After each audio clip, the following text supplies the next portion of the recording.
कृषि ने सभ्यता के चरण बढ़ाए तो उद्यानिकी ने सभ्यता में 4 चांद लगाए। प्रकृति ने वन उगाए तो मनुष्य ने उपवन बनाए। उद्यान लगाए, फल फूल उपजाए। उद्यानों से मनुष्य ने प्रकृति का सामीप्य अनुभव किया, फल फूल और पंछियों का आनंद लिया। आज उद्यानिकी विज्ञान है। किसान फल फूल के उद्यान लगाते हैं, संपन्न होते जाते हैं और जीवन का उत्सव मनाते हैं। तो ऐसी महत्वपूर्ण उद्यानिकी में कृषि महाविद्यालय कोटा में डीन पद की शोभा बढ़ा रहे हैं डॉक्टर MC जैन। तो बस कृषि महाविद्यालय कोटा के डीन डॉक्टर MC जैन ही हैं हमारे आज के मेहमान। डॉक्टर साहब, आपका बहुत बहुत स्वागत, अभिनंदन। धन्यवाद मैडम। डॉक्टर साहब, हम आपका परिचय दे रहे हैं डीन के तौर पर। महाविद्यालय में हमने प्रिंसिपल सुने हैं, डीन शब्द हमारे श्रोताओं के लिए नया हो सकता है, तो सबसे पहले तो इसी के बारे में जान लेते हैं। डीन क्या पद है, क्या काम करता है और यहाँ तक पहुँचने का चैनल क्या है? दूसरे महाविद्यालयों में प्रिंसिपल होता है, कृषि महाविद्यालयों में डीन का पद दिया जाता है। अच्छा। और जहाँ पे सिंगल फैकल्टी होती है वहाँ पे भारतीय कृषि अनुसंधान परिषद का एक नोमेनक्लेचर है जिसमें अधिष्ठाता, हिंदी में उसको अधिष्ठाता बोलते हैं, और उसको डीन का पद दिया जाता है। सिंगल फैकल्टी, फिर श्रोताओं के लिए आप आसान करिए, सिंगल फैकल्टी से सिंगल मतलब एक ही, जैसे कृषि संकाय। अच्छा। कृषि संकाय है तो वहाँ पे डीन होता है। अच्छा। या दूसरा जो भी होम साइंस है, सिंगल फैकल्टी एग्रीकल्चर, उसके अंदर तो वहाँ पे डीन होता है।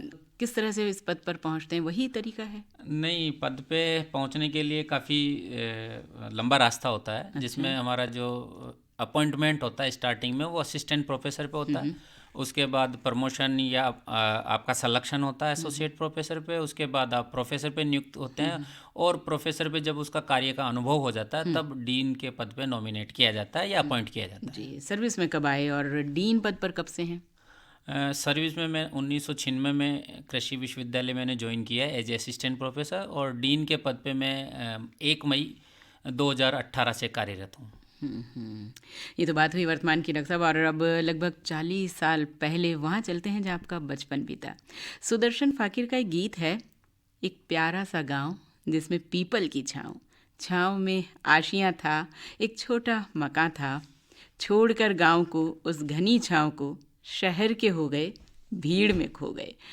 ये आखिरी बात हम आपके लिए नहीं कह सकते कि भीड़ में खो गए, ये आप पर लागू नहीं होती है, लेकिन हाँ, वो गांव, वो पीपल की छाँव, वो आशियाँ, वो छोटा सा मकान, गांव के लोग, गांव की आबादी, गांव का स्तर, सुविधाएं, याद है कुछ? हाँ, बहुत अच्छे से याद है मुझे। मैं एक बहुत छोटे से गांव में, जहाँ पे बेसिक जो सुविधाएं हैं, मूलभूत सुविधाएं जो बहुत ज़रूरी होती है ज़िंदगी के लिए, वो सुविधाएं भी उस गांव में नहीं थी। और 1984 में मैंने वो गांव छोड़ दिया था। लेकिन गांव में ही जो छोटा सा स्कूल था, जो मिडिल स्कूल था, 8वीं क्लास तक की शिक्षा मैंने अपने गांव से प्राप्त की है। और उसके बाद 9th में मैं जो हायर सेकेंडरी थी मालपुरा में, वहाँ पे मैंने प्रवेश लिया था। लेकिन गांव के स्कूल में मुझे ख़ास बात ये थी कि मुझे शुरू से ही पढ़ने में बहुत लगाव रहा है, और 8 साल तक पढ़ा मैं, फर्स्ट से लेके 8 तक। हर वर्ष अपनी क्लास में मैं टॉपर रहा। और उसके बाद मैंने 1984 में जो मालपुरा में सीनियर सेकेंडरी स्कूल था, वहाँ पे मैंने प्रवेश लिया। आज तो हमने सुना बैडमिंटन का आपको बहुत शौक है, लेकिन बचपन में तो कंचे खेला करते थे। हाँ, बिल्कुल सही कहा आपने। खेलने का शौक मुझे शुरू से ही रहा है। तो उस समय, क्योंकि जो अगर दूसरे अच्छे गेम्स की सुविधाएं देखिए तो वो नहीं हुआ करती थी। बैडमिंटन की तो हम सोच भी नहीं सकते थे, या दूसरी क्रिकेट की हम बहुत अच्छे से सोच भी नहीं सकते थे। उस समय गांव में जो मुख्य रूप से जो हमारे खेल हुआ करते थे, उसमें कंचे खेलना या गिल्ली डंडा खेलना, यही दो जो बहुत महत्वपूर्ण गेम हुआ करते थे। दोनों गेम मैंने बहुत अपने बचपन में काफ़ी अच्छे से खेले हैं, और मुझे आज भी याद है, आज भी मुझे वो खेलना आता है। अच्छा, कंचे खेलने में जीत जाते थे, और पढ़ाई में बहुत अधिक रुचि होने के कारण आपने अपने टीचर्स का दिल जीत रखा था।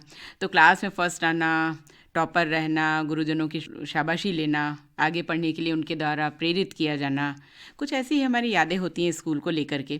तो हमारे सुनने वालों के साथ शेयर कीजिए अपने स्कूल की बिल्कुल। यादें कि सीआर भी रहे आप, जिसको कहते हैं क्लास क्लास रिप्रेजेंटेटिव। आपने बिल्कुल सही कहा है। 78-79 में मैं जब 4th-5th क्लास में था, तो मेरे गुरुजी थे राधे श्याम शर्मा जी।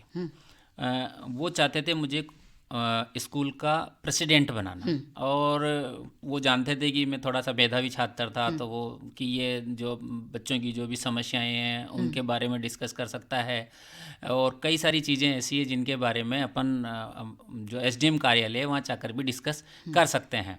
जब मेरी इच्छा नहीं थी प्रेसिडेंट बनने की, लेकिन उन्होंने मुझे प्रेरित किया, और उस प्रेरणा के कारण ही मैं उस विद्यालय के अंदर प्रेसिडेंट के पद पे भी 1 साल तक रहा। उससे मैं ये कहूँगा कि एक लीडरशिप का गुण जो है वो वहीं से मेरे में डेवलप हुआ। अच्छा, जब आपने स्कूल में एग्रीकल्चर लिया, उस समय एग्रीकल्चर सब्जेक्ट नया नया हुआ करता था, साइंस, आर्ट्स, कॉमर्स ये सुने हुए थे लगभग। तो रुझान कैसे हुआ आपका कि मुझे एग्रीकल्चर लेना चाहिए? जब मैं 8th पास करके 84 में निकला, तो उस स्कूल का टॉपर था। जितने भी समझदार लोग थे मेरे आसपास जो पढ़े लिखे थे, उन सब ने मुझे विज्ञान की तरफ बढ़ने के लिए प्रेरित किया कि मुझे साइंस तो लेनी चाहिए। लेकिन साइंस में भी उस समय 9th क्लास में बायोलॉजी ली जाए या मैथ्स ली जाए या एग्रीकल्चर ली जाए, इस पे काफ़ी सोच विचार हुआ। बहुत ज़्यादा तो मैं समझता नहीं था, लेकिन मुझे भी लगा कि शायद एग्रीकल्चर जो सब्जेक्ट था उस समय नया था, और एग्रीकल्चर सब्जेक्ट से डिग्री करने के बाद या एग्रीकल्चर सेक्टर से आगे पढ़ाई करने के बाद संभावनाएं अपने नौकरी पाने की बहुत ज़्यादा हुआ करती थी। अच्छा, ये मालूम हो गया था ये आपको? मालूम 9th क्लास में था कि सब अभी भी कुछ बच्चे ऐसे हैं जो एग्रीकल्चर से बीएससी जो कर लेते हैं, उसको बैंक में नौकरी या ऐसा मिल जाता है। लेकिन वो सवाल अलग था, क्योंकि उस समय हम 9th में एडमिशन लेने के बाद ही बीएससी की सोच लें, बहुत बड़ी बात होती थी। एडमिशन उस समय होना बड़ा मुश्किल था। तो कृषि की तरफ मेरा रुझान होने के जो महत्वपूर्ण कारण थे, उसमें पहली बात ये थी कि कृषि शिक्षा एक नई शिक्षा थी, और भारत की जो भी अर्थव्यवस्था थी वो कृषि पे ही निर्भर थी। तो ये माना जा रहा था कि भाई कृषि के अंदर रोजगार की अधिक से अधिक संभावनाएं हैं। पहला कारण ये था। दूसरा कारण, क्योंकि कृषि से मैं जुड़ा हुआ था, घर में भी मेरे खेती थी, तो खेती के समस्त काम, चाहे निराई गुड़ाई करना हो, चाहे फसल की कटाई करनी हो, चाहे गहाई करने में सहयोग करना हो, ये सारे काम मैंने अपने हाथों से किए थे। तो इसलिए मेरी ये भी रुचि थी कि कृषि के बारे में मुझे प्रायोगिक अनुभव भी है, तो इस विषय को मैं अच्छे से अपने साथ जस्टिस कर पाऊंगा। इसलिए दूसरा कारण मेरा ये था। और तीसरा कारण, चूंकि कृषि शिक्षा मालपुरा तहसील के अंदर या मालपुरा विद्यालय के अंदर नया नया खुला था, तो उसका भी एक लोगों में करेज था, और करेज में जो बच्चे अच्छे थे उन्हीं को एडमिशन दिया जाना था उसमें, क्योंकि लिमिटेड सीट्स थी। तो उसमें मेरा चयन हुआ। तो तीसरा बात मेरे लिए ये भी थी कि मेरा चयन भी उस विद्यालय के अंदर कृषि के अंदर हो गया था। तो इस कारण से मैंने कृषि को चुना। परिवार की आर्थिक स्थिति की बात करें तो आर्थिक स्थिति बहुत अच्छी नहीं थी मैडम, बड़ी कमज़ोर थी, क्योंकि हमारे पिताजी के पास हम 8 भाई बहन थे, और उनके पास एक बहुत छोटी सी दुकान थी, 3-4 बीघा खेती थी। उसमें उस परिवार को पालना पोसना एक बहुत बड़ी जिम्मेदारी थी उनकी। और साथ ही साथ हम जब सब भाई बहन थे तो एक साथ पढ़ाई भी कर रहे थे। ठीक है, आगे वो नहीं बढ़ पाए, मैं अकेला ही 8 भाई बहनों में मैं अकेला ही ऐसा हूँ जो आगे बढ़ पाया। तो आर्थिक स्थिति बहुत अच्छी नहीं थी, क्योंकि मैं चांदी की चम्मच मुंह में लेके पैदा नहीं हुआ हूँ, मैं गरीब फैमिली में पैदा हुआ हूँ, और वो चीज़ें मैंने देखी थी। इसीलिए कोशिश यही करता था कि जो भी मुझे संसाधन मिलते हैं या घर वालों के द्वारा जो भी मुझे उपलब्ध कराया जाता है, मैं उसका अधिक से अधिक सदुपयोग करके इस काबिल बन सकूं कि इस घर वालों का या गांव वालों का एक नाम रोशन कर सकूं कि हाँ, हमारे गांव में बच्चा पैदा हुआ है जो यहाँ जाकर कुछ कर पाएगा। तो ये मेरे दिमाग में शुरू से था, और मैंने उसको करने की पूरी कोशिश की।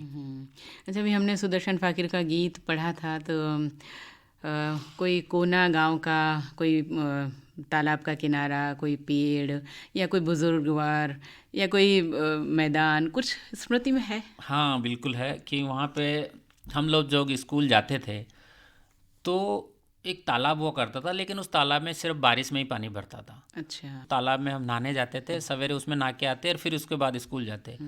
अगर जब बारिश नहीं होती थी, दूसरा जो मौसम हुआ करता था, उसमें तालाब सूख जाता था, उसका पानी खेती के अंदर उपयोग कर लिया जाता था। उस समय उसके पास एक कुआं हुआ करता था, बहुत बड़ा, और उसको बाबा जी के कुएं के नाम से हमारे गांव में जानते थे। तो वो कुआं, जितने भी नहाने वाले थे, जितने भी तैर कर नहाने वाले थे, कूद कर नहाने वाले थे, उनके लिए वो कुआं गांव का फेमस कुआं था। अच्छा। तो अधिकतर गांव के बच्चे जो कूदना जानते थे, जो तैरना जानते थे, उसी कुएं पे जाते थे। तो मुझे भी उस कुएं में जाके बड़ा रोमांच, बड़ा अच्छा मजा आता था। मैं कूद के उसमें, तैरना हाँ आता था? बिल्कुल, ऊपर से कूद के नहाता था। और वो मुझे आज भी मेरी स्मृतियों में है कि वो उस समय का जो लम्हा था वो वाकई काफ़ी खूबसूरत था और बहुत अच्छा भी लगता था। बिल्कुल, जो बचपन होता है वो सुख सुविधाओं से भले ही दूर होता है, लेकिन हमारे पास सहेजने को, समेटने को बहुत सी यादें हो जाती हैं जब हम ऐसी स्थिति में आ जाते हैं कि हाँ, आर्थिक स्थिति हमारी ठीक हो गई है, लेकिन वो स्मृति वहीं अटक जाती है जाकर। कार्यक्रम को आगे बढ़ाएं उससे पहले सोचते हैं गीत सुन लिया जाए आपकी पसंद का। हाँ, हमारी पसंद का गीत, एक बहुत अच्छा गीत लगता है मुझे मैम, वो है आज से पहले आज से ज़्यादा खुशी आज तक नहीं मिली। आज से पहले आज से ज्यादा, आज से पहले आज से ज्यादा खुशी आज तक नहीं मिली, इतनी सुहानी, ऐसी मीठी, इतनी सुहानी, ऐसी मीठी घड़ी आज तक नहीं मिली, आज से पहले।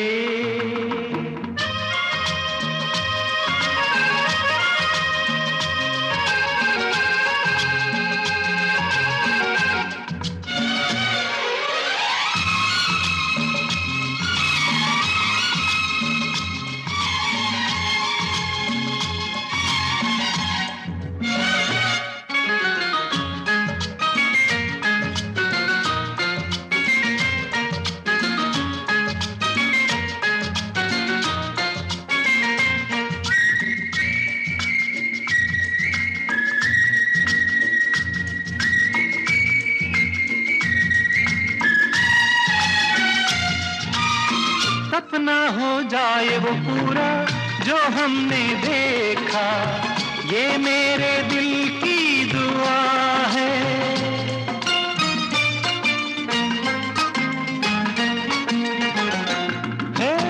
सपना हो जाए वो पूरा जो हमने देखा, ये मेरे दिल की दुआ है। ये पल जो बीत रहे हैं इनके नशे में दिल मेरा गाने लगा है।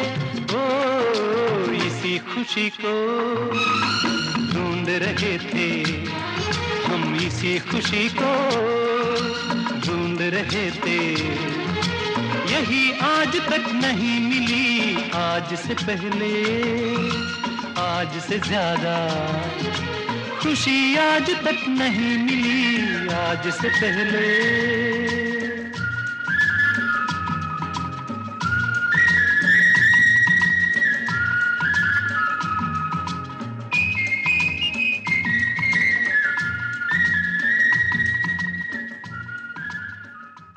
आज से पहले आज से ज़्यादा खुशी आज तक नहीं मिली, वो कौन सा क्षण था जब ये गीत आपके लिए हकीकत बन गया?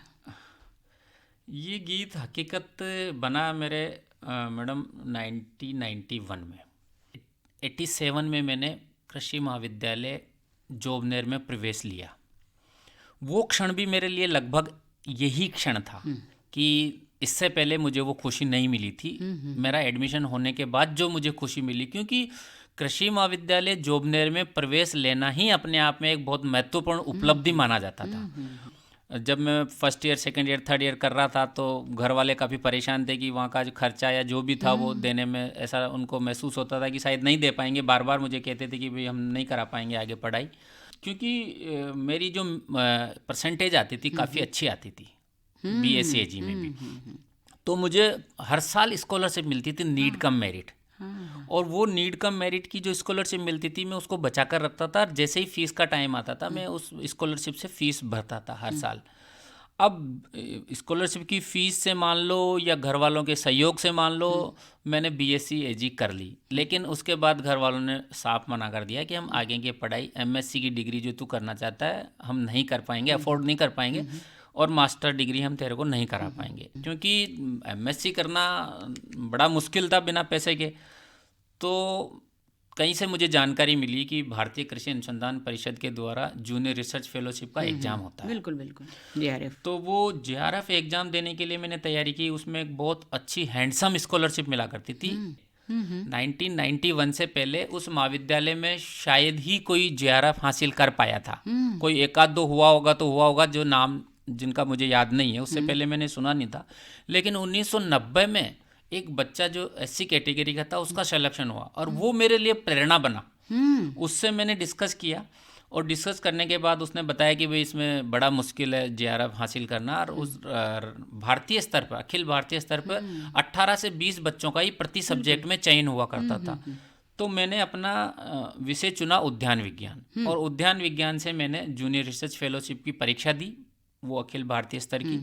और उसमें भगवान की दया से, मेहनत से, परिवार का आशीर्वाद से मुझे उसमें सफलता मिली। और उस समय मुझे बहुत खुशी हुई। खुशी इसलिए हुई कि एक तो जो मेरी समस्या थी कि मैं आगे MSc नहीं कर पाऊंगा, वो समस्या ख़त्म हो गई। MSc करूंगा तो ही मुझे वो स्कॉलरशिप मिलेगी, घर वालों को ये भी पता था।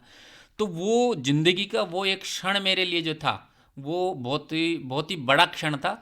और मैं आपको बता दूं कि उस स्कॉलरशिप से मुझे 1200 रुपये प्रति माह 91 में, जो एक 3rd ग्रेड के टीचर को अगर सिलेक्शन होता था तो भी 1200 से 1500 रुपये महीना ही उसको मिलता था, और मुझे भी 1200 रुपये प्रति माह के हिसाब से, और 3000 रुपये वार्षिक कंटिजेंसी मुझे उस समय मिली। उसने मेरे लिए एक संजीवनी का काम किया। और मैं भारतीय कृषि अनुसंधान परिषद को धन्यवाद देना चाहता हूँ कि जो मैं आज जो कुछ हूँ, जो मेरी शिक्षा आगे बढ़ी, वो उनका भी उसमें एक योगदान है कि मुझे JRF मिली, जिसकी वजह से मैं अपनी आगे की पढ़ाई पूरी कर पाया। जी जी। फिर थोड़ा सा पीछे जाते हैं डॉक्टर साहब, क्योंकि हम बातें बातें में और आगे बढ़ गए। एक विद्यार्थी जो गांव से है, हिंदी मीडियम से है, सुख सुविधाओं से दूर है, गांव से निकलकर शहर आता है, नई जगह, नया वातावरण, पैसों का अभाव और फीस की चिंता। तो वो क्या था जिसने इतने संघर्ष के बाद भी आपकी हिम्मत को टूटने नहीं दिया कॉलेज में? देखो मैडम, मैं ये कहना चाहूँगा कि इंसान अगर खुद से नहीं हारता तो उसकी जीत निश्चित होती है।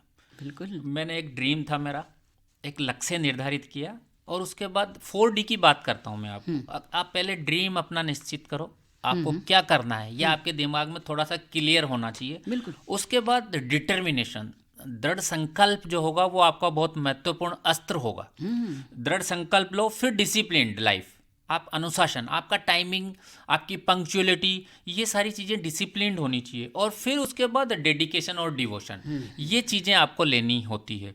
क्योंकि डेस्टिनेशन जो होता है, आपकी जो मंजिल होती है, खाली डेस्टिनी से नहीं मिल सकती, आपके भाग्य से नहीं मिल सकती। भाग्य के साथ साथ आपको मेहनत भी करनी है, तकदीर के साथ साथ तदबीर पे भी आपको भरोसा करना पड़ेगा। तो ये चीज़ें मेरे दिमाग में थी उसी समय से, और वो मैंने किया।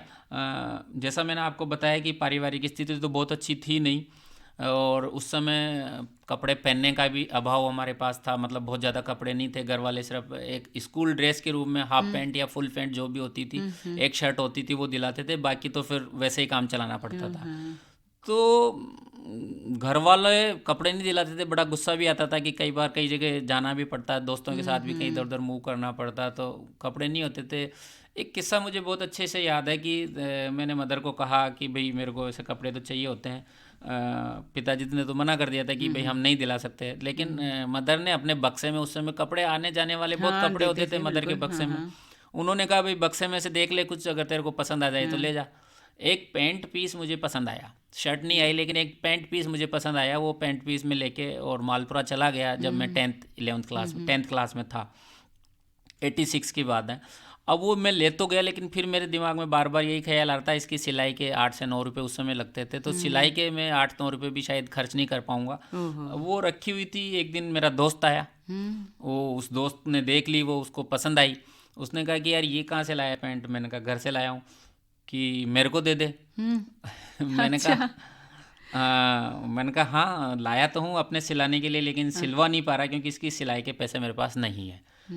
तो उस समय था क्या, मेरी एक ज़रूरत ये थी कि मैं मैथ्स में, जो हमारे स्कूल में टीचर थे वो बहुत अच्छा नहीं पढ़ाते थे, और मैथ्स मेरे थोड़ी कम समझ में आई उस समय। तो मैंने किसी एक प्राइवेट टीचर के यहाँ पे ट्यूशन ज्वाइन कर ली थी मैथ्स की, और उनको 30 रुपये महीना मैं ट्यूशन के दिया करता था। अब वो 30 रुपये 2 महीने के 60 रुपये उनके उधार थे। ओह, तो और घर वालों को मैं पे कहने की पोजीशन में था नहीं। घर वाले जो भी मुझे पैसे देते थे 15 से 20 रुपये महीने का देते थे, उसी में से कुछ बचाकर मैं इकट्ठे करके उनको देने की सोच रहा था, लेकिन वो संभव हो नहीं पा रहा था। तो वो जो पैंट थी, वो पैंट जब उसको पसंद आई तो फिर मैंने उसको कहा, मैंने कहा चल ठीक है, ये पैंट तू ले सकता है, और इसके जो पैसे हैं वो तू मेरी ट्यूशन के पैसे जो बाकी हैं वो टीचर के वो तू चुका दे। तो 60 रुपये में वो पैंट मैंने उसको दी, पैंट पीस, और उसने मेरी वो फीस के पैसे चुकाए। मतलब बड़ी विचित्र स्थिति थी कि कैसे हमने वहाँ से आगे बढ़े। फिर वापस वही हो गया कि अब पैंट नहीं है और दूसरी। हाँ, फिर वापस वही हो गया कि फिर पैंट तो थी नहीं, लेकिन ये था कि एक खुशी ये थी कि हाँ, वो गुरुजी के सामने जाने में थोड़ी आंखें मिलाकर उनसे बात कर सकते थे कि भी उनके पैसे बाकी थे, तो कई दिनों से सोच रहे थे कि क्या करें, लेकिन अल्टीमेटली उसमें एक हमें समाधान मिला, और पैंट तो बाद में बहुत सारी आ गई, लेकिन वो नहीं हो पाया था काम, तो वो किया हमने। कविता है उसके टूटे फूटे अंश मुझे याद है कि बहुत खिलौने लेना चाहता था लेकिन जेब में कुछ नहीं था, और आज जेब में इतने रखे हैं कि खिलौने की पूरी दुकान खरीद ली जाए, लेकिन अब वो मन में छोटा बच्चा नहीं है। ये हाँ सही बात है, समय की बात होती है कि उस समय चाहते थे खिलौने भी हों, खाने के लिए भी बहुत कुछ हो, घूमने के लिए भी सब कुछ हो, लेकिन संभव नहीं था क्योंकि रिसोर्सेज इतने नहीं थे और वो चीज़ें नहीं हुआ करती थी जो करना चाहते थे।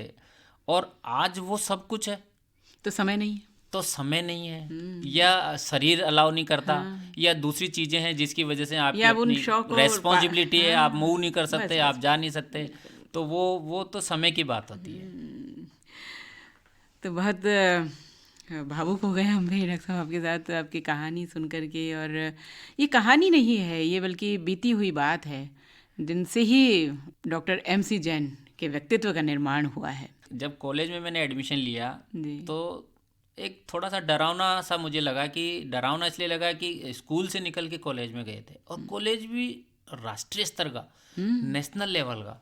बच्चे वहाँ पे राजस्थान के विभिन्न जिलों से आते थे, और अदर स्टेट से भी कुछ बच्चे वहाँ पे एडमिशन से लेते थे। उनके बीच में कॉम्पीट करना, फिर एक बार अचानक से धक्का सा लगा कि वहाँ से तो हम निकल के आए, लेकिन क्या यहाँ पे हम अपने आप को एग्जिस्ट कर पाएंगे।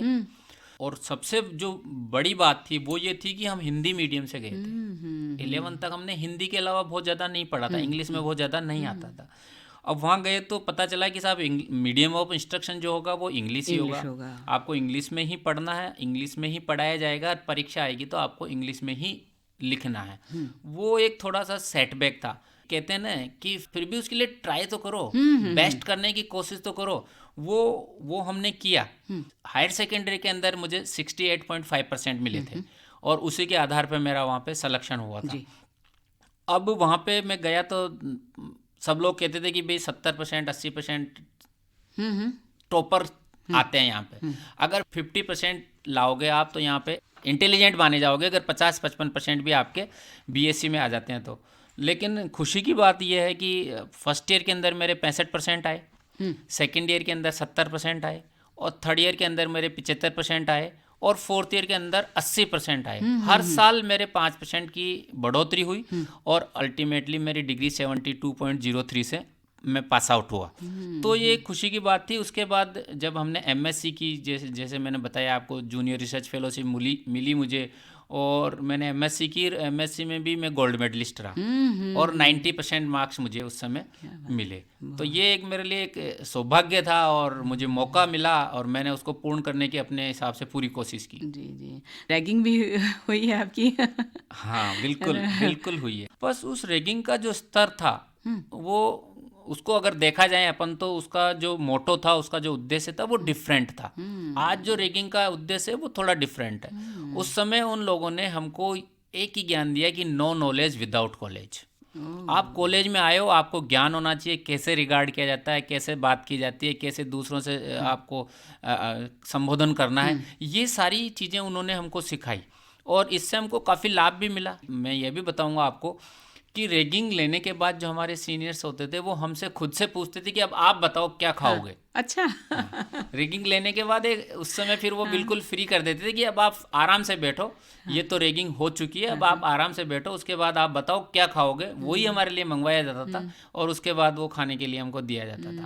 लेकिन फिर भी इतना होते हुए बच्चे रैगिंग से डरते थे। जो आपके सीनियर्स थे वो खाने पीने की बात करते, लेकिन एक वक्त ऐसा भी था जब आपने एक वक्त का खाना स्किप करके, छोड़ करके और उसके पैसे बचाकर भी ट्यूशन फीस दी है। वो क्या किस्सा है? हाँ, ये तो मैडम मैं बताऊँ इसमें, क्योंकि ये मेरी ज़िंदगी का वो लम्हा है जो मैं शेयर भी नहीं करना चाहता शायद अब। जब मैं पढ़ता था बड़ा मुश्किल था, क्योंकि मेस की फ़ीस जो होती थी, मेस का जो पैसा होता था वो काफ़ी भारी लगता था मुझे। अच्छा। दोनों टाइम का खाना लगभग 6.5 से 7 रुपये का आता था। 3.5 रुपये, 3.25 से 3.5 रुपये पर डाइट हुआ करती थी और 7 रुपये दोनों टाइम का खाना होता था। 200 250 रुपये हमको महीने का देना पड़ता था। और वो जब मेरे घर वाले मुझे 100 से 150 रुपये मंथली देते थे, अब मेरे लिए बड़ा मुश्किल था कि 150 200 रुपये में से 200 रुपये में मैं इसके कैसे चुकाऊँ। फिर उसके अलावा और भी दूसरे खर्चे होते थे, मैनेज करना मेरे लिए बहुत मुश्किल होता था। एक रीज़न ये भी था कि शाम को खाना खाने के बाद बहुत नींद आती थी, तो मैं सोचता था कि ज़्यादा बेहतर होगा कि मैं शाम का खाना मिस कर दूं। मैं महीने में कम से कम भी 20 बार खाना शाम का मिस करता था। खाली लंच लेता था और शाम को खाली 1 गिलास दूध से अपना काम चलाता था। और इसकी वजह से मेरे 100 रुपये महीने के लगभग बच जाते थे। हाँ, 100 सवा 100 रुपये मेरे मेस का जो आता था चार्ज वो देता था। और वो एक, अब उसमें मैं क्या बोलूँ आपको कि वो एक मेरी मजबूरी थी। वो एक मेरी मजबूरी थी, मुझे पैसे बचाकर और दूसरी जगह बुक्स लाने में या और चीज़ें खरीदने में, या जो पढ़ाई के लिए बहुत ज़रूरी था, रजिस्टर या कॉपी, ये मुझे मैनेज करनी पड़ती थी। तो किया मैंने ऐसा उस समय।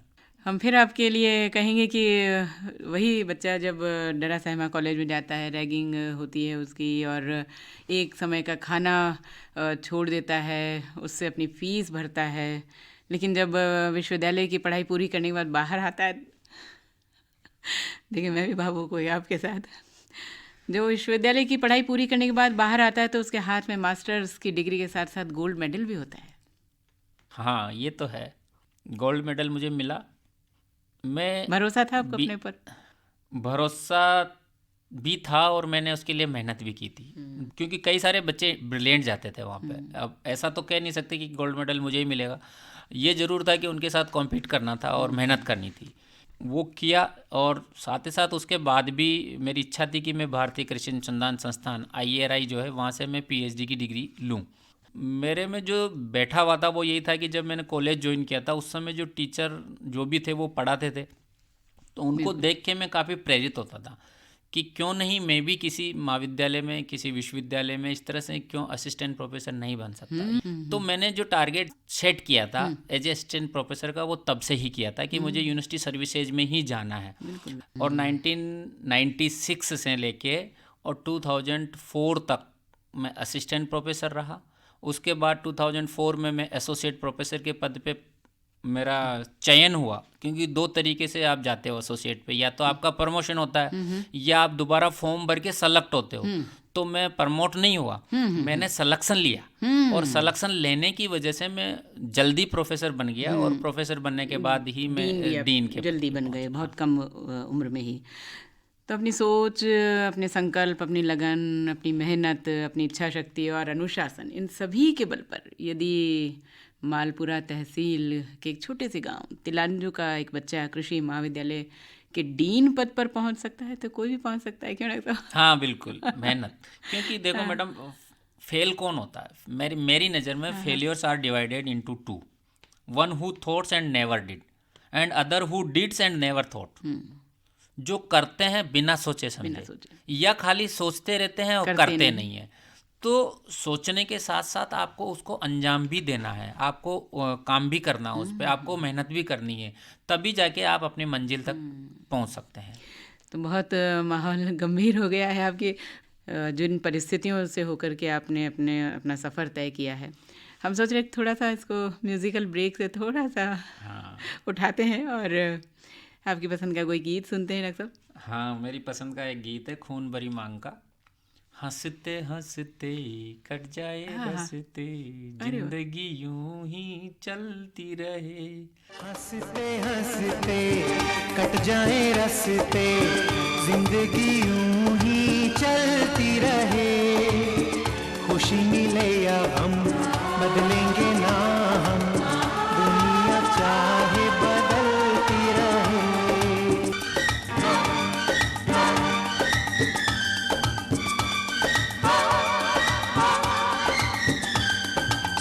चमका मेरा चेहरा सामने जब तू आया,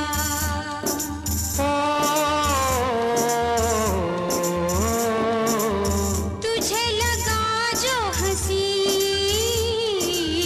वो है तेरा ही साया। तेरी सी अदा ने आशिक मुझे बनाया। हंसते हंसते कट जाए रस्ते, जिंदगी यूं ही चलती रहे। खुशी मिले या हम बदलेंगे ना हम, दुनिया चाहे बदलती रहे। तो श्रोताओं, एक बार फिर हम आपको बता दें कि आज के हमारे मेहमान हैं कृषि महाविद्यालय कोटा के डीन डॉक्टर MC जैन साहब, और मैं हूं आपके साथ किरण। बहुत ही अच्छी बातचीत चल रही है और बहुत ही प्रेरणादायी हमारी चर्चा हो रही है बातचीत के दौरान। डॉक्टर साहब, बहुत वर्षों पहले तक कृषि का अर्थ होता था बीज बोना, खेतों में फसल उगाना, काटना, बेचना, अतिवृष्टि और अनावृष्टि के साथ साथ ओलावृष्टि की मार से जूझना। क्योंकि पहले हमारे किसान इस बात से अनभिज्ञ थे कि खेती में भी वैज्ञानिक तरीके अपनाए जा सकते हैं। तो जो श्रोता एग्रीकल्चर में उच्च शिक्षा प्राप्त करना चाहते हैं वो विद्यालय महाविद्यालय तक का सफ़र कैसे पूरा कर सकते हैं? किस तरह से डिग्री से मास्टर डिग्री और फिर PhD और फिर रोज़गार, क्या तरीका है इसका? पहले बहुत कम लोग कृषि शिक्षा की तरफ अग्रसर होते थे। आज राजस्थान सरकार भी बच्चियों के लिए एक इंसेंटिव दे रही है। इंसेंटिव इन द सेंस कि जैसे जो बच्ची BSc करती है या MSc करती है उसको 25,000 रुपये प्रति वर्ष के हिसाब से वो कृषि में इंसेंटिव दे रही है। उसकी वजह से हम 20 से 25,000 रुपये उसके साल भर की फीस लेते हैं 2 सेमेस्टर में, तो वो सरकार उसको लौटा रही है वापस। तो उसको तो खाना और रहना ही तो है। वो घर पे होती तब भी खाती, घर पे होती तब भी रहती, खाली वही खर्चा करना है। बाकी सारी की सारी फीस जो है वो राजस्थान सरकार के द्वारा सभी लड़कियों को, चाहे वो किसी भी कैटेगरी से हो, किसी भी स्तर की हो, सबको वो उपलब्ध करा रही है। इसी प्रकार अगर कोई डॉक्टरल की डिग्री करती है बच्ची, PhD करती है, तो उसको भी 40,000 रुपये वार्षिक राजस्थान सरकार द्वारा एग्रीकल्चर इंसेंटिव के नाम पे उपलब्ध कराया जा रहा है, जिसकी वजह से छात्रा पे कृषि शिक्षा की वजह से कोई अतिरिक्त भार ना आए। अच्छा, पहले 11th में बोर्ड हुआ करता था, 12th होती नहीं थी, और 11th बोर्ड की मेरिट के आधार पर ही कृषि महाविद्यालय में प्रवेश हुआ करता था। लेकिन अब महाविद्यालय में प्रवेश के लिए जेट यानी जॉइंट एंट्रेंस टेस्ट देना होता है। तो जेट के बारे में थोड़ा हम आपसे जानना चाहेंगे कि जेट क्लियर करने के लिए कौन कौन से सब्जेक्ट पढ़ने पड़ते हैं, कितने पेपर होते हैं, कितने नंबर के प्रश्न आते हैं, नेगेटिव मार्किंग है या नहीं है? हाँ, जॉइंट एंट्रेंस टेस्ट ये राजस्थान में जितने भी कृषि महाविद्यालय हैं, वो चाहे कृषि विश्वविद्यालयों के संगठक महाविद्यालय हो, चाहे एफिलेटेड महाविद्यालय हो, चाहे प्राइवेट विश्वविद्यालयों के महाविद्यालय हो, किसी भी प्रकार का कृषि का अगर कोर्स चला रहा है तो उसमें प्रवेश के लिए जॉइंट एंट्रेंस टेस्ट देना अति आवश्यक है। और वो जॉइंट एंट्रेंस टेस्ट कोई भी विश्वविद्यालय, राजस्थान में 5 कृषि महाविद्यालय हैं, राजस्थान सरकार ने बारी बारी से सबको ये कार्य दिया हुआ है। जैसे वर्तमान में 2022 में भी जोधपुर ने करवाया था और 2023 में भी कृषि विश्वविद्यालय जोधपुर ने कराया है। तो ये जॉइंट एंट्रेंस टेस्ट हर वर्ष मई महीने के अंदर आयोजित किया जाता है। इसमें जिस बच्चे ने 12वीं क्लास में साइंस से पढ़ाई की है, साइंस चाहे बायोलॉजी हो, चाहे मैथ्स हो, चाहे एग्रीकल्चर हो, कोई सा भी साइंस का सब्जेक्ट उसने 12वीं के अंदर लिया है और उससे पास किए, तो वो बच्चा इस परीक्षा को देने के लिए एलिजिबल होता है। उसको परीक्षा के अंदर फिजिक्स, केमिस्ट्री, मैथ्स, एग्रीकल्चर और बायोलॉजी, ये 5 सब्जेक्ट हैं। इनके 40-40 प्रश्न आते हैं पांचों के। उसमें से कोई से भी 3 विषय जो उसकी पसंद के हों, जो उसने 12वीं के स्तर से पढ़े हों, उनमें से कोई से भी 3 विषय लेकर तीनों विषयों के 40-40 प्रश्न करने होते हैं। इस प्रकार कुल हुए 120 प्रश्न। 120 प्रश्न, एक प्रश्न 4 अंक का होता है, 480 नंबर का पूरा पेपर होता है, वो उसको हल करना होता है। और बच्चा अगर गलत कर देता है तो एक प्रश्न अगर गलत करता है तो उसका 1 अंक काट लिया जाता है। और इस प्रकार जो मेरिट बनती है इस परीक्षा से, उस मेरिट के आधार पे बच्चों को महाविद्यालय का चयन करना पड़ता है। जिस प्रकार आईआईटीज में अपन करते हैं, उसी प्रकार कृषि में भी एक रैंकिंग बनी हुई है महाविद्यालयों की। तो जिस बच्चों को जो पसंद आती है वो अपने मेरिट के आधार पे या जो उसने मार्क्स प्राप्त किए हैं उसके आधार पे उसका चयन कर सकता है। अब चयन की बात की है आपने, तो जोबनेर और उदयपुर आज भी नंबर 1 और नंबर 2 पर ही हैं। कोटा की क्या स्थिति है? हमारे कृषि महाविद्यालय कोटा का नंबर किस नंबर पर आता है? बच्चे उसका चयन करते हैं? कृषि महाविद्यालय कोटा बिल्कुल नया है, 2018 के अंदर ही स्थापित हुआ है। कृषि विश्वविद्यालय कोटा 2013 में बना, उसमें प्रथम कृषि महाविद्यालय कोटा ही उसमें स्थापित हुआ। 18 के अंदर ये महाविद्यालय बना और तब से लेके आज तक 5 साल में महाविद्यालय ने बहुत आशातीत प्रगति की है। मुझे कहते हुए बड़ा गर्व होता है कि कृषि महाविद्यालय कोटा ने भी अपनी रैंकिंग बढ़ाई है। और आज हम जेट की प्रेफरेंस के आधार पे या ऑप्शन के आधार पे, बच्चों की ऑप्शन के आधार पे बात करते हैं तो कृषि महाविद्यालय कोटा भी 3rd-4th रैंक पे ही आज बच्चे भरते हैं। अच्छा, बीएससी एग्रीकल्चर, मतलब इसके बारे में थोड़ा लोगों को इतनी जानकारी नहीं है, तो हम जानना चाहेंगे कि बीएससी एग्रीकल्चर में बेसिक कोर्स में क्या क्या आता है और एमएससी एग्रीकल्चर में कौन कौन सी शाखाएं होती हैं? बीएससी एग्रीकल्चर एक बेसिक कोर्स होता है विज्ञान का, स्नातक कृषि।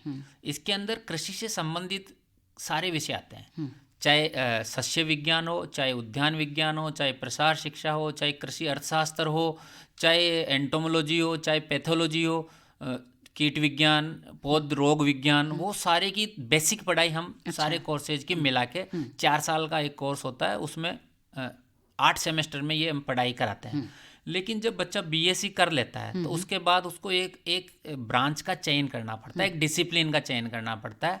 उसमें कृषि के अंदर कई सारे डिसिप्लिन हैं, जैसे एग्रोनॉमी है, हॉर्टिकल्चर है, प्लांट ब्रीडिंग जेनेटिक्स है, सॉइल साइंस है, एंटोमोलॉजी है, पैथोलॉजी है, एग्रीकल्चर इकोनॉमिक्स है, एक्सटेंशन एजुकेशन है। ऐसी कई सारी ब्रांचेज है जिसके अंदर बच्चा अपनी हॉबी के आधार पे, अपनी रुचि के आधार पे या अपनी मेरिट के आधार पे इनका चयन करता है। जी, अच्छा, चयन की बात कहें तो आपने फ्रूट साइंस में पीएचडी किया है, ये इस विषय में रुचि का कारण? देखो, मैंने पहली बात तो बताया कि मेरी जो जूनियर रिसर्च फेलोशिप थी उस समय ही मुझे सब्जेक्ट का चयन करना था, ब्रांच का। उस समय मैंने उद्यान विज्ञान चयन किया और उससे मैंने वो परीक्षा दी। जब उस उद्यान विज्ञान में मेरी जेआरएफ निकल गई तो मुझे मास्टर्स डिग्री तो उद्यान विज्ञान में ही करनी थी। अब उद्यान विज्ञान से एमएससी करने के बाद फिर अलग अलग ब्रांचें पीएचडी के लिए होती है कि आप फल विज्ञान में कर सकते हो, आप सब्जी विज्ञान में कर सकते हो, आप फल फूल विज्ञान में कर सकते हो। तो जो मेरी रुचि थी वो फ्रूट साइंस में ज़्यादा थी और बट नेचुरल इसका स्कोप भी आज कंपैरेटिवली ज़्यादा है। तो यही एक कारण रहा, मेरी रुचि के कारण और एक इसका स्कोप के कारण मैंने फल विज्ञान में अपनी डॉक्टरल डिग्री पूरी की। चलिए फिर एक अल्प विराम लेते हैं और एक छोटा सा गीत सुनते हैं आपकी पसंद का। तेरे नैना मेरे नैनों से मीठी मीठी बातें करते हैं। बहुत ही खूबसूरत गीत है, भ्रष्टाचार फिल्म का, सुरेश वाडकर और अनुराधा पौडवाल की आवाज़ों में है, तो सुनते ही गीत। मेरे नैना मेरे नैना मेरे नैना मेरे हाँ, तेरे नैना मेरे नैनों से मीठी मीठी बातें करते हैं। तेरे नैना मेरे नैनों से मीठी मीठी बातें करते हैं। जब नैना बातें करते हैं दिल मुलाकातें करते हैं।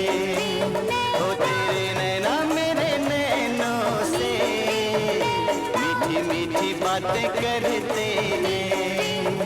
तेरे नैना मेरे नैनों से मीठी मीठी मीठी मीठी मीठी बातें करते हैं।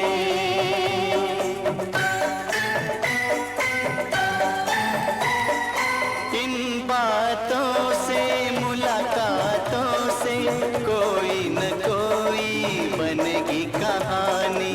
इन बातों से मुलाकातों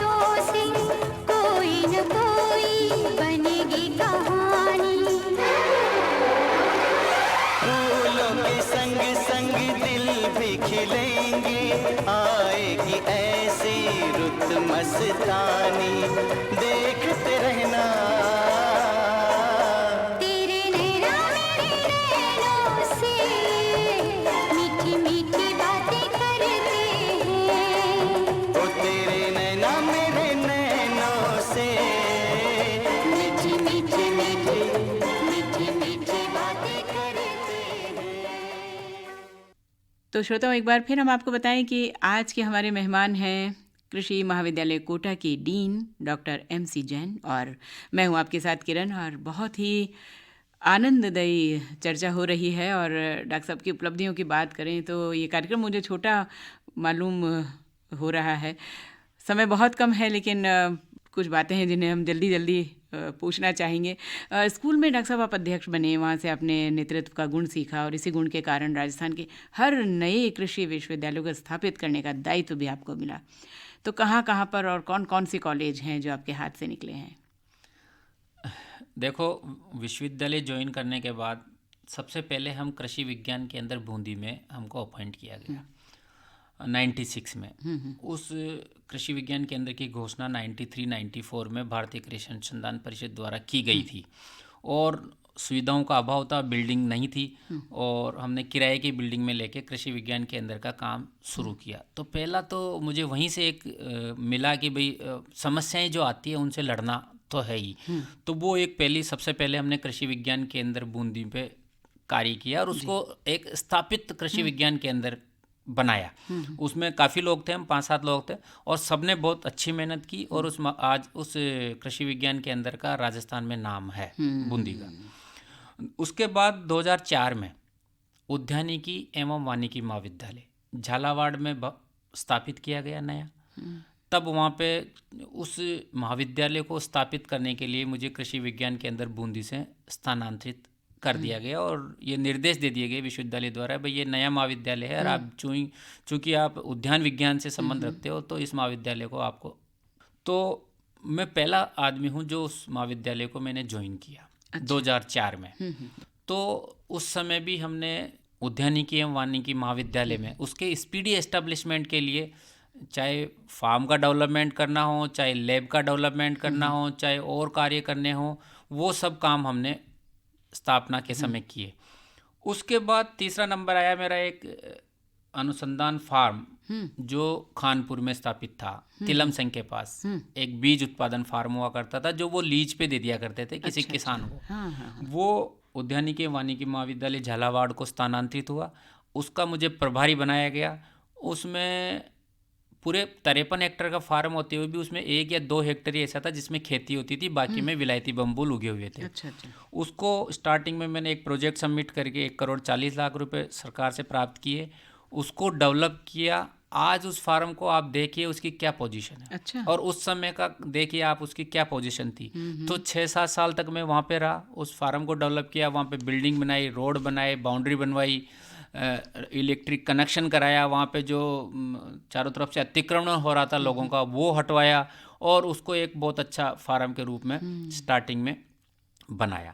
उसके बाद 2018 में कृषि महाविद्यालय उम्मेदगंज की स्थापना हुई, तो मुझे वहाँ से यहाँ स्थानांतरित कर दिया गया, और नए महाविद्यालय को चलाने की जिम्मेदारी मुझे 2018 में मिली, जिसको हम आज इस स्तर तक मेरे साथियों के सहयोग से यहाँ तक हम पहुँचा पाए हैं। कृषि महाविद्यालय उम्मेदगंज कोटा। कृषि महाविद्यालय उम्मेदगंज कोटा। अच्छा, BSc MSc और PhD भी यहीं पर एक साथ चालू हुआ है। ये भी एक अपने आप में बहुत बड़ी उपलब्धि है आपके लिए, क्योंकि शायद ही कोई यूनिवर्सिटी है जहाँ पर, या कोई महाविद्यालय जहाँ पर एक ही समय में एक साथ ये तीनों डिग्री एक साथ शुरू की गई है। बिल्कुल सही है मैडम।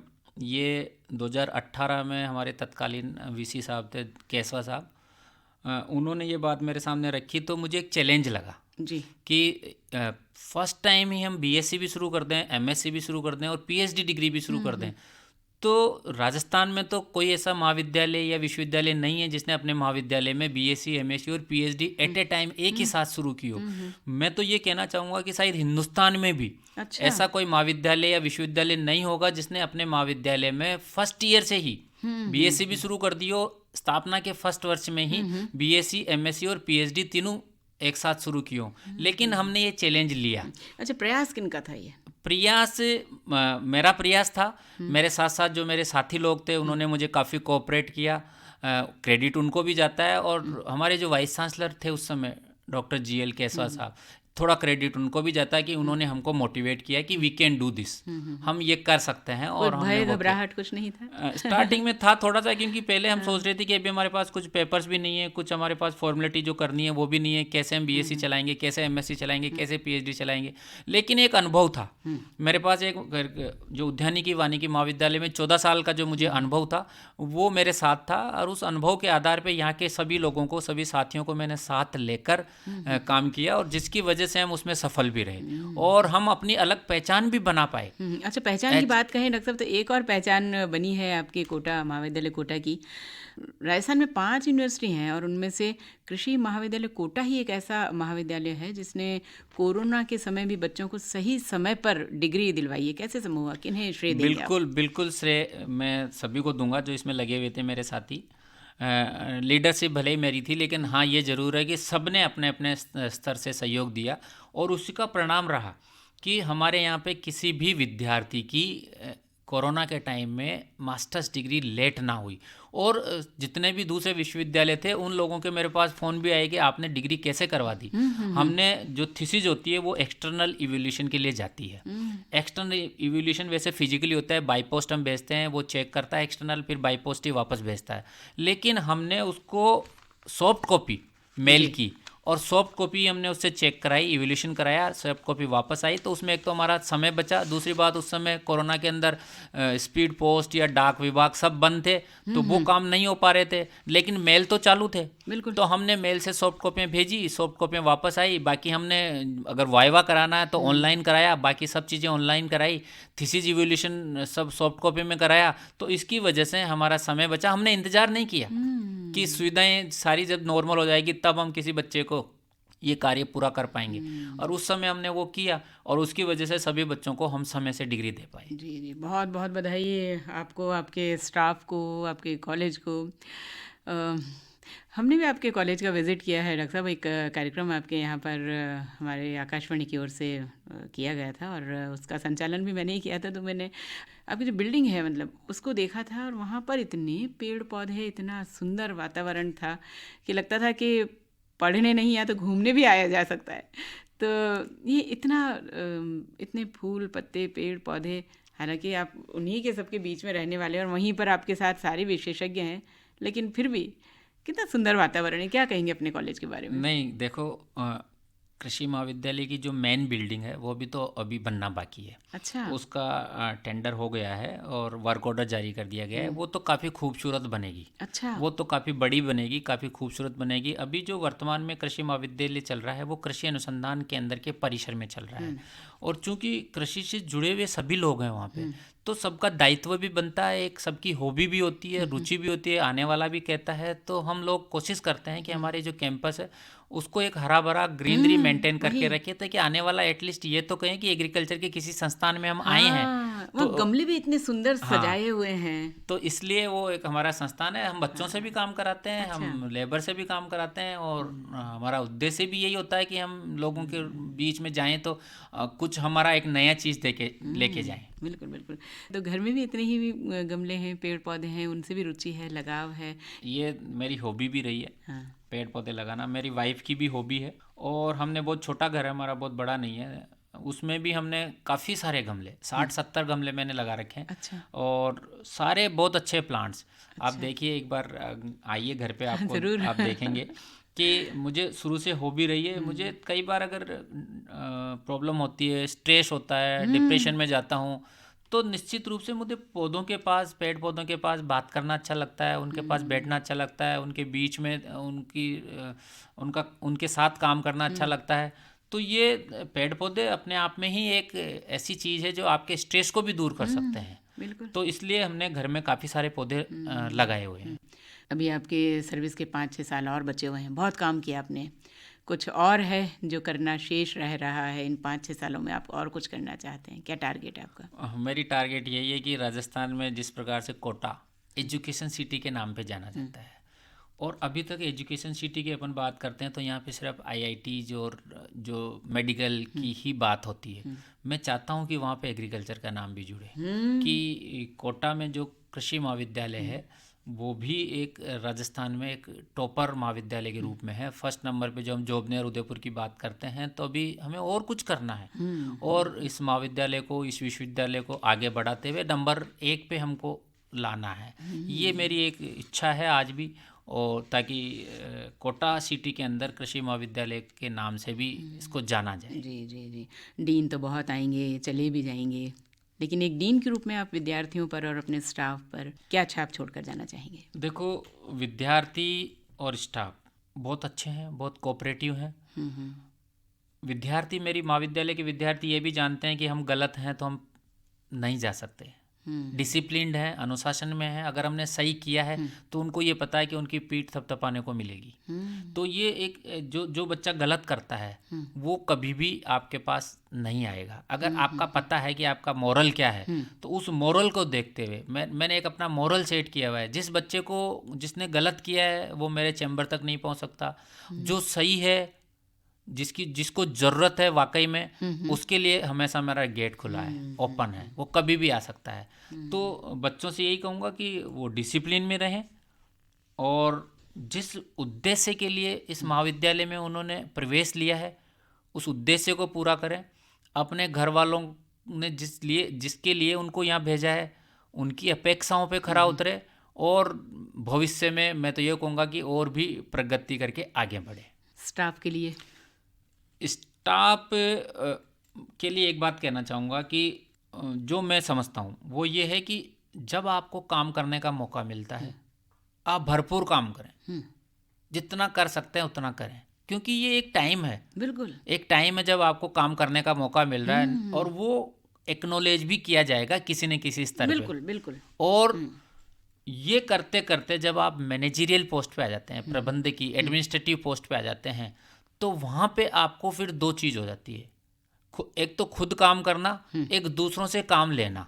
तो वो गुण भी साथ में आपके पास होना चाहिए कि आप दूसरों से भी काम ले। एक तो होता है खुद तो खूब कर सकते हैं लेकिन दूसरे से काम नहीं ले सकते, करवा नहीं सकते।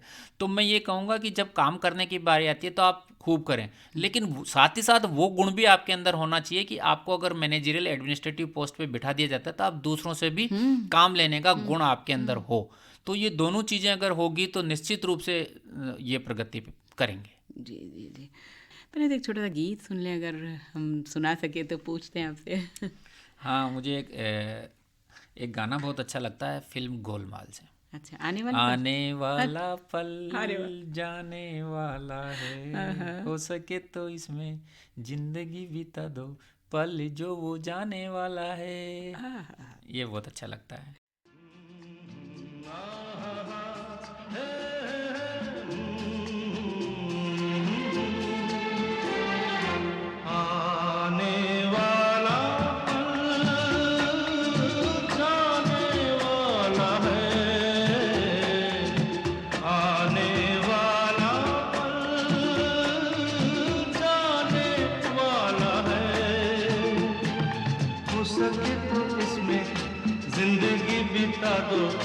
पल जो ये जाने वाला है,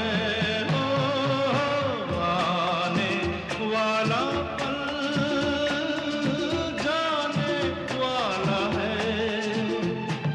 हो सके तो इसमें जिंदगी बिता दो, पल जो ये जाने वाला है।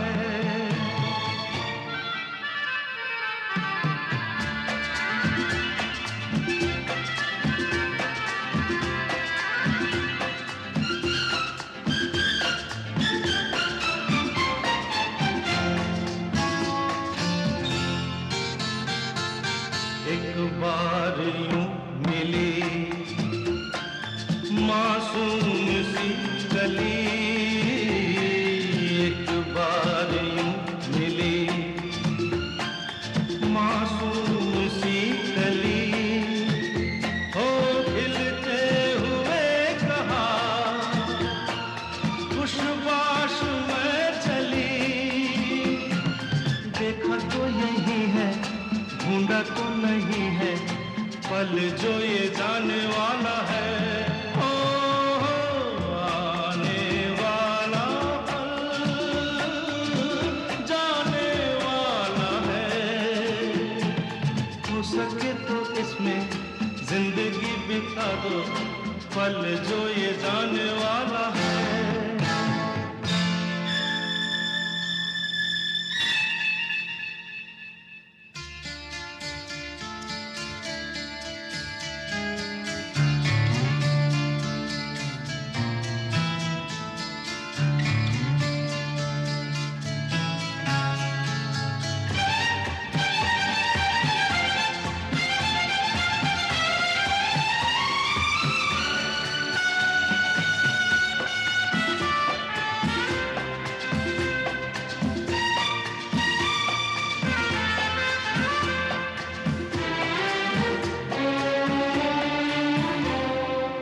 एक बार वक्त से लम्हा गिरा कहीं, एक बार वक्त से लम्हा गिरा कहीं, वहाँ दास्तां मिली, लम्हा कहीं नहीं।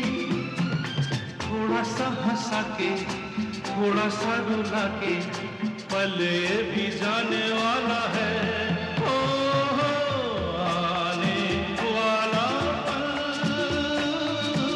जाने वाला है। हो सके तो इसमें जिंदगी बिता दो, पल जो ये जाने वाला है, ओ आने वाला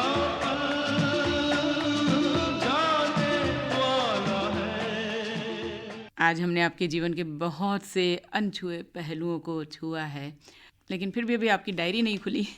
डायरी भी लिखते हैं, हमें पता है आप। तो जो सबसे पहले कभी लिखा था डायरी का पहला पन्ना, वहाँ से कुछ हो जाए? डायरी में बहुत पहले से लिखता हूँ, जब मैं पढ़ता था तब से डायरी लिखता हूँ। आज भी वो सब डायरियाँ मेरे पास है। अच्छा। अब तो मैं चलो ऑफिशियल बातें लिखता हूँ, लेकिन उस समय कुछ चीज़ें और भी इधर उधर से नोट करके बनाते थे, तो उसमें से मेरे को 4 लाइनें याद है, वो मैं आपको सुनाना चाहता हूँ। साज तो वही है, सुर ही बदल जाते हैं, रास्ते वही हैं, राही बदल जाते हैं। शब्द तो वही हैं, अर्थ बदल जाते हैं, घर तो वही है, घर वाले बदल जाते हैं। दर्पण वही है, चेहरे बदल जाते हैं, आकाश वही है, पंछी बदल जाते हैं। जीवन के कुछ मोड़ पर इंसान बदल जाते हैं, मिलते हैं मगर वो ढंग बदल जाते हैं। प्यार से नफरत के वो रिश्ते बदल जाते हैं, साज तो वही है, सुर ही बदल जाते हैं। अच्छा, हम जो भी लिखते हैं वो कहीं ना कहीं हमें अपने आप को रिफ्लेक्ट करता है। तो ये आपके मन की ही बात है, जो कि हमने भी आपसे पीछे इतनी सारी बातें जानी हैं। अब कुछ बात जो मन में रह गई हो चलते चलते हमारे सुनने वालों को कहना चाहिए, या अपने मन की कुछ भी कहना चाहिए? हाँ, मैं 2 चीज़ बोलना चाहूँगा। एक तो सफलता का कोई शॉर्टकट नहीं होता है। स्ट्रगल से जो सफलता मिलती है उसका आनंद का जो स्तर होता है वो काफ़ी अलग होता है, क्योंकि खुल जाएंगे सभी रास्ते, तू रुकावटों से लड़ तो सही, सब हासिल होगा तू अपनी जिद पर अड़ तो सही। तो एक जिद पकड़ लो काम करने की, तो निश्चित रूप से आपको वो सब हासिल होगा जिसके लिए आपने। सुख के सब साथी, दुख में ना कोई। लेकिन फिर भी दुख में बहुत लोग होते हैं जो हमारे साथ होते हैं, जो हमें आगे बढ़ाते हैं। परिवार में कौन कौन लोग हैं जिन्हें आप समय समय पर याद करना चाहेंगे? माता पिता, भाई, पत्नी, बच्चे? परिवार में अभी वर्तमान में मेरे मदर है, माँ है, भाई हैं। भाइयों ने मुझे बहुत सहयोग किया पढ़ते समय भी, और आज भी कर रहे हैं। और 1997 में मेरी शादी हुई, तब से मेरी जो पत्नी है उसने मुझे बहुत सहयोग किया। स्पेशली जो बच्चे हैं उनकी केयर उसी ने की। मैं अपने काम में लगा रहता था, लेकिन उसने सारी केयर बच्चों की उसी ने की। और जो दोनों बच्चे हैं मेरे, वो दोनों IITN हैं। बड़ा बेटा बाहर है हिंदुस्तान से, और छोटा वाला बेंगलोर में है। दोनों को ही IIT की शिक्षा पूरी करने में मेरी फैमिली ने, मेरी वाइफ ने काफ़ी सपोर्ट किया। उसके लिए मैं उसको इस मन से धन्यवाद भी देना चाहूँगा। बहुत बहुत हमारी ओर से भी। और माँ को किस रूप में याद रखते हैं? माँ बाप तो नेक्स्ट ओनली टू गॉड होते हैं। भगवान के बाद अगर अपन किसी पे देखते हैं तो माँ और बाप ही होते हैं। उनके लिए उनकी सुविधा, उनके सुख कोई मायने नहीं रखते। हमेशा वो अपने बच्चों के लिए ही करते आए हैं। चाहे जानवरों के लिए भी माँ होती है, लेकिन वो माँ भी उतनी ही होती है, उतना ही उसका ममत्व होता है बच्चों के लिए। तो जो माँ बाप होते हैं उनके लिए तो मेरे पास ऐसे कोई शब्द ही नहीं है जो उनके लिए यूज किया जाए। उनका तो आशीर्वाद ही काफ़ी है हम लोगों को यहाँ तक पहुँचाने के। उन्हें आपको इस पद पर देखते हुए कुछ अनुभव जो आप करते हैं, कैसा लगता है? काफ़ी खुशी होती है उनको देखने के बाद। अच्छा लगता है उनको जब बात करता हूँ कभी। पर उनके लिए तो एक छोटा बच्चा ही हूँ आज भी। तो वो फील भी होता है मुझे उनके पास जाता हूँ जब कि मैं कुछ नहीं हूँ। मैं इनके लिए तो जो हूँ वही हूँ। वहाँ पे मेरा पद कोई मायने नहीं रखता। बहुत सही। तो बस चलते चलते यही कहेंगे कि ये जो खुद को राशन की लाइनों में खड़ा पाता हूँ, ये जो खुद को राशन की लाइनों में खड़ा पाता हूँ, खेतों से बिछड़ने की सज़ा पाता हूँ। तो हम उम्मीद करते हैं कि कृषि महाविद्यालय कोटा के डीन डॉक्टर MC जैन साहब के कृषि से संबंधित सभी अनुभवों को, शिक्षा को, बातचीत को सुनकर हमारे जो किसान भाई बहन हैं वो भी अपनी खेती से जुड़े रहेंगे, अपने बच्चों को वैज्ञानिक तरीके से कृषि के क्षेत्र में आगे बढ़ाने के लिए प्रेरित करेंगे और पढ़ाई के लिए आगे बढ़ाएंगे। इसी उम्मीद के साथ हम आज के इस प्रोग्राम को पूरा करते हैं और यही कहेंगे कि किसानों के जीवन को रंग रसमय बनाने वाले डॉक्टर MC जैन के जीवन के रंग हमारे जीवन को प्रेरणा दें, हम आगे बढ़ते जाएं, सबके जीवन को रंग रसमय बनाएं, लोगों के जीवन उद्यान में आनंद के फूल खिलाएं, मंगल के फल उपजाएं। इसी उम्मीद के साथ आज के इस कार्यक्रम को पूरा करते हैं। मैं किरण डॉक्टर MC जैन साहब के साथ आप सभी सुनने वालों से अनुमति चाहूँगी। नमस्कार। नमस्कार, धन्यवाद।